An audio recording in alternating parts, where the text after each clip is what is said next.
You beautiful people. This is Uncle Code, and I'm going to talk about sort algorithms. Remember, we had a conversation about computational thinking. We talked about search algorithms. I talk about linear search and also binary search. And today we're going to focus on another category of algorithms, a very important one, sort algorithms. But first, let me a little bit talk about the meaning of the sorting. Have you ever noticed that you like to sort things in your room and your desk, and you feel a little bit of the pleasure? Or I don't know, maybe you're one of those people that they want to keep things messed up, but that is still your order, right? It's coming from chaos. It's a way of ordering. And even when you look at the toddler, they like to sort things. If you have a toddler in your home, you know that you give them some kind of stuffs and they're going to sort it, but sometimes they make it in a weird way because that's how they perceive the environment. They want to feel ownership. Actually, the reason we feel pleasure about sorting is because it led us to understand the universe. It lets us distinguish between elements. And the way we understand is relevant the way that we can separate things. That's a very important thing in knowledge discovery. So sorting means pleasure. And when it comes to computer science, it's very important because one of the very important benefits of the sorting, let computer act faster. If you remember in previous talk in search algorithms, binary search was heavily dependent on the sorted data. It could be so fast when your data is sorted.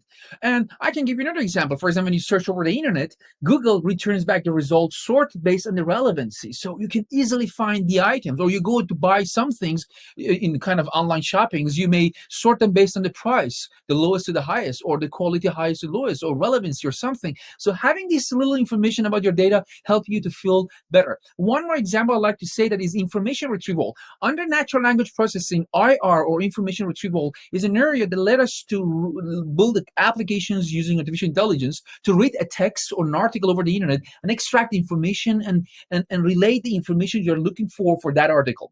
Then one of the easy way is you get an article and try to count all the words, the frequency of the words. We call it bag of words. And then the word that has the highest frequency somehow give you some sort of information about that article, right? After removing the stop words. So again, sorting help us to extract some information and semantic from an article. So sorting is important everywhere.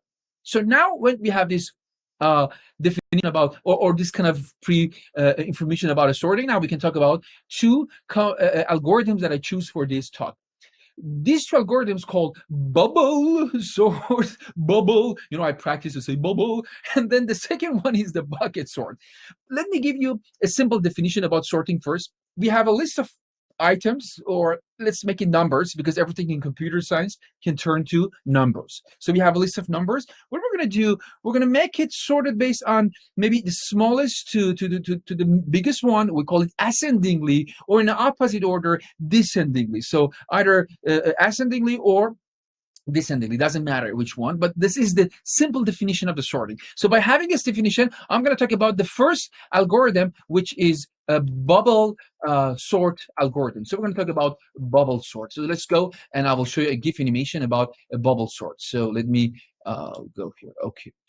So look at here. We have a list of numbers: 8, 5, 3, 1, 4, 7, and 9. So it's very, very interesting how bubble sort easily can do the job for us. So what we're going to do, we're going to figure out how we can make it from the smallest to the biggest one. We'd first take a look at the first pair. So look at 8 and 5. And then because we want to make it ascendingly, so we look at the 8. 8 is greater than the 5. So what we're going to do, we switch their place. So now we're going to have the 5 and 8. It makes sense because I'm trying to make this list looks more like a sorted list. So that's what I'm going to do that. And then after this, I go for the next pair, so 8 and 3. So again, 8 is greater than the 3, so I'm going to replace the 3 with the 8. So then I go for 1 and 8, so it just happened very fast. And then I go for 8 and 4, so 8 is greater than the 4, so I'm going to do again the same thing. So I just keep checking each pair, and if 8 is greater, the first element is greater than the second, I will just replace them. So then now I look at the 8 and 7. 8 and 7, yes, 8 is still greater than the 7. And then finally, I look at 8 and 9. Well, this is the end. So 8 is in the place. So now look at the whole list. Looks a little bit better, right? It's not sorted, but it's closer to the final sorted version. But it's not the whole thing. So that's why when we finish the first round, the first pass, we again start from the beginning. So now look at it. So now we look at 5 and 3. So thanks to Wikipedia, because of their GIF animation, I really like it. So now look at here, 5, 3. 5 is greater than 3, so I'll just replace it. So, and I'm gonna have 3 and 5. And then I'm gonna check the 5 and 1. So yes, 5 is greater than the 1, so I replace it. I'll check now 5 and 4, yes, so I have to replace it. But then eventually I check 5 and 7, nothing, 7 and 8, nothings, and 8 and 9, nothing. So there's nothing else that I have to do here. So again, now look at the whole list. It's really similar to a sorted list, but still there is a little kind of glitch here, so we have to sort that part as well. So now we take a look in here, we go to the third pass. Guys, remember this is the third pass. So 3 is greater than the 1, so we replace it, and then ta-da, we continue, but this is a sorted, but technically algorithm will continue. Then we check 3 and 4, no change, 4 and 5, no change, 5, 7, no change, 7, 8, no change, 8, 9, no change. Algorithm continue to think to working like that till there's no any change. So maybe I can show one more times. You can see how it works. 8 and 8 is greater than many of them. So 8 moved to this part. And then again, 5, 3. So you can see that in every pass, the smallest numbers come to the beginning of the list, and those biggest numbers, they go to the right. So the reason we call it bubble sort is a small number like a bubble, they come to the top of the surface. So that's why we call it bubble sort. Okay, we have a lot of funny names in computer science. So we're going to see it here. So now I'm going to go for the next algorithm, bucket sort. So look at the bucket sort, it's really fun. So then later I will compare these sorts together, okay? So now look at here, we have a bunch of numbers and we're going to sort them, like 1, 30, 45, 9, 23, and 34, and 27. So what we're going to do that, we look at the smallest one, 1, and we look at the maximum, the biggest one, 45, okay? So that's just give us a kind of understanding of the range of numbers. Then we start to create some imaginary bucket, and each bucket attached to a range of numbers. For example, first, let's say we pick up 10 by 10, 0, 9, we have number 0, so that's the first bucket. Then the second bucket should be 10 to 20, but we don't have any number from 10 to 20, so maybe we can skip it. Then 20 to 29, 30 to 39, and 40 to 49. Then what do we do in the next step?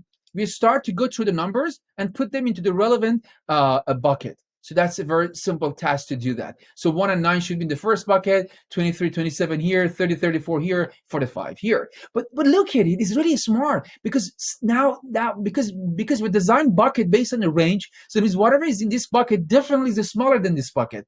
So this allows us, rather than looking to the whole problem, rather than sorting the whole list, now we just focus on those things we have in bucket. And the number of elements we have in a bucket, of course, is lesser than the whole list. So now what I'm going to do, I look at the 1 and 9, I check that if they're sorted or not. Yes, 1, 9 is correct.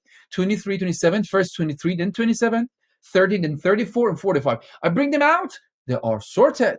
So that's how this bucket sort algorithm works. Let me show you the video again one more time to just make sure that you guys got the point. So smart and so fast, actually. So I'm going to have the bucket. So again, remember that we can ignore the bucket 10 to 19 because we don't have a number there. And now I have all the bucket. So, and then what I do, I just sort all of them and then let them work. So now, now let's compare all these kind of things. Okay, now it's the time to compare these sort algorithms. First of all, look at the bubble. It's very, very simple and easy to implement. Just a few lines of code, you can have a bubble sort. Really, it's very simple. But look at the problem. It takes time. It does a lot of things, a lot of checking. It's a headache. Imagine if you have a list of 100 numbers, when is the worst case? I have a question. Think a little bit about it. When is the worst case for any sort algorithms? I think you're right. Yes, exactly. The worst case happens when the given list of numbers is sorted descendingly, or in opposite way. That is the worst case because whatever pair, any pair I check, I have to swap, I have to exchange. So that is the worst case. And if your list has 100 elements, in every pass, I have to go through 99 pair comparison. It's a lots of steps to do and get the job down. So that's the problem with bubble sort. But it's very simple. It's a baby sort, maybe we should call it baby bubble sort. But now look at the bucket sort. It's super fast. It's really fast. It's great. That's what we needed. But it's a little bit complicated to to implement the algorithm. And there are some kind of cases that you have to think about it. What if it's not about the numbers? What is alphabetically? And then there are kind of different way that we have to restructure or bucket. What if we don't know the maximum? It's possible. There are cases we don't know the maximum, so then we don't know how many buckets we need, and that's again another problem. What if you have hundred thousands of numbers from 1 to 100? Suddenly, if you have few numbers, 10 billion, and then there's gonna be kind of a lot of different things. So we have to think a little bit about it, but there are solutions for that. So that's a comparison. But I have to tell you that a lot of interesting sort algorithms in computer science, like merge sort algorithms, insertion sort that use the binary search, shell sort, and king of sorts, quick sorts, it's very important that you feel that how important is the sort. Whatever you do with computers, even now that you're watching this video, your device is doing sort and searching. That's why many PhD students, computer scientists, researchers, those theoretical computer scientists, they invested a lot of time and resource to come up with better sort algorithms. So this was about sort algorithms. I hope you got some points, and happy sorting.